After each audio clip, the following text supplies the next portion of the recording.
Hola a todos, soy Magdalena Rangel. La inquietud es, ¿existe relación del uso de videojuegos con el bruxismo del sueño y el bruxismo en la vigilia? Claro que sí. El uso de videojuegos altera la secreción de neurotransmisores como la serotonina, eleva la dopamina y ocasiona que la melatonina no se segregue de forma adecuada. Entonces la pregunta es, ¿por qué afecta la función orofacial?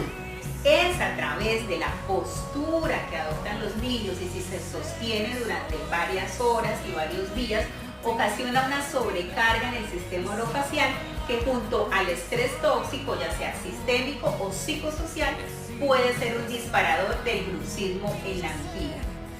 Chao, chao.